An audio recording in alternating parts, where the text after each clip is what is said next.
నమస్కారం అండి. This is hashtag U. Raja రాజుకి ఎల్లుండి గడ్డు కాలం మొదలవుతుంది. ఎవరా రాజా రాజు?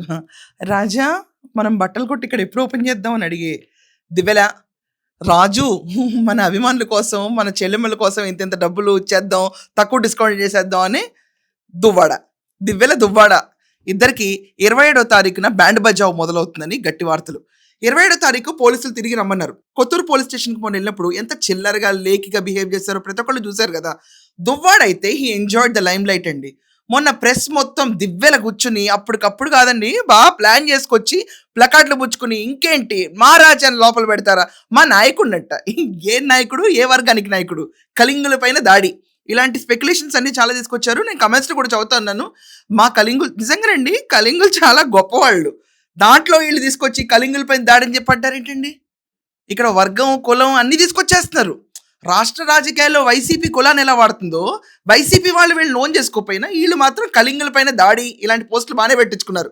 అదేం కాదు, మా కళింగులు పరువు తెస్తున్నారు వీళ్ళందరూ అన్నారు. ఏమండి, ఫ్రాంక్లీ స్పీకింగ్ అవసరం అండి ఈ వయసులో దువ్వాడికి ఇవన్నీ? నిజంగా అడుగుతున్నాను. అసలు ఏం పని చేయని వైసీపీకే క్రమశిక్షణ విభాగం పెట్టి ఈమెను లేపేశారు. మా పార్టీకి సంబంధం లేదు, you're out of our party అని తీసి పడేశారు. అంటే ఆ పార్టీలో క్రమశిక్షణ విభాగం ఉండటం అనేది కొంచెం నాకు ఇట్ ఈస్ లైక్ ఏంటి నిజమా, ఇలాంటివి కూడా జరుగుతాయా అన్న ఒక మూమెంట్. సో అలాంటి క్రమశిక్షణ విభాగమే లేపేసిన క్యాండిడేట్స్ సభ్య సమాజంలో వీళ్ళని ఎలా చూస్తారండి? ఏం వద్దు, మనకు అవేం వద్దు. నెగిటివ్ ట్రోలింగ్ కావాలి, లైమ్ లైట్లో ఉండాలి, ఎలాగన్నా మేము అర్జెంటుగా గుర్తుపెట్టుకోవాలి మా పేర్లు. ఇవి వాళ్ళ ఎజెండా. ఎనీవేస్ వాళ్ళ ఎజెండాస్ ఎప్పుడు ఇలా నడుస్తూ ఉంటే కరిగిపోతూనే ఉంటుంది కర్పూర దీపం లాగా. అది వేరే విషయం. ఏంటి ఇక్కడ ఒకసారి బాగుంటుంది పాట.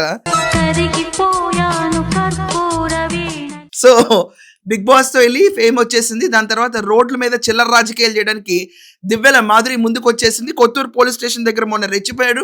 ఆచాం నాయుడు అని చెప్పి మన దువ్వాడ రెచ్చిపోయి మాట్లాడాడు. ఏమండి, మొత్తం సీన్లో నాకు అర్థమైంది ఏంటంటే ఆవిడ పైన కేసు పెట్టారు. బయట పబ్లిక్ న్యూసెన్స్ చేస్తుందని, గట్టిగా చిల్లర రాజకీయాలు చేస్తుందని కేసు పెట్టారు. దాని తర్వాత లోపల ఉన్న దువ్వాడికి 41 నోటీస్ ఇచ్చారు కదా. మళ్ళీ ఏంటంటే కుదరదు బాబు, నువ్వు మళ్ళీ రా అన్నారు. ఎందుకంటే అది ఏఐ జనరేటెడ్ వీడియో అని చెప్పాడు దువ్వాడ. ఏఐ జనరేటెడ్ వీడియో ఏంటండి బాబు, ఇతను ఒక మెట్టు ముందుకు వెళ్ళిపోయాడు. వైసీపీ వాళ్ళైతే నాకు తెలియదు, గుర్తులేదు అంటారు. కానీ ఇతను ఏఐ జనరేటెడ్ వీడియో, అది పవన్ కళ్యాణ్ గారు నేనంటావేంటి అని చెప్పి రెచ్చిపోయాడు. నాన్న, నువ్వు అంది రాష్ట్ర ఉప ముఖ్యమంత్రిని, గుర్తుపెట్టుకో విషయం. అంత తర్వాత చేతులు దులిపేసుకుని దాని ఉంది వాక్ స్వాతంత్ర్యమే అంట. వాక్ స్వాతంత్ర్యంలో ఏది పడితే అది అనొచ్చా? అంటే రేపు ముఖ్యమంత్రిని ఏది పడితే అంటావు, రేపు ఉప ముఖ్యమంత్రిని పట్టుకుని మళ్ళీ ఇంకోసారి అంటావు.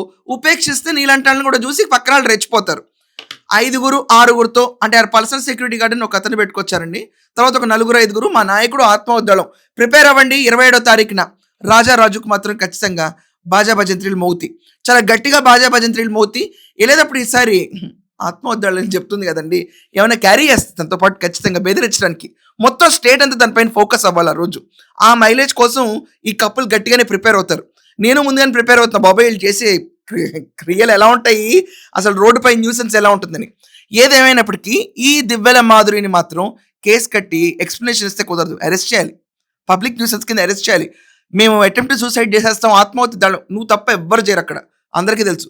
దువ్వాడ కోసం ఎవరు చచ్చిపోతారు? ఇది మరీ బాగుంది.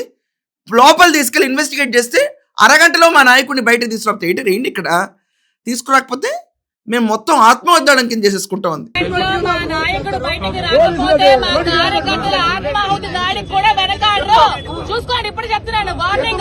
ఎవరక్కడ, నువ్వు తప్పేవరు, నువ్వు కూడా పోసుకోవాలి, నాకు తెలుసు. ఏం కంగారక్కర్లే, ఇలాంటి ఏం జరగవు. స్టంట్లు అంటే మొత్తం పోసుకుని అగ్గిపెట్టుందా అని ఎత్తుక్కుంటారు చూడండి, ఆ స్టంట్లు జరుగుతాయి ఎల్లుండి మనకి రాష్ట్రంలో, చూస్తూ ఉండండి. ఎందుకంటే ఇన్వెస్టిగేషన్ అంత అవుతా రెండోసారి నువ్వు రావాలని పిలుస్తున్నప్పుడు ఖచ్చితంగా అరగంటలో అయితే పంపించరు. That will take some time. ఓ 3-4 గంటలు.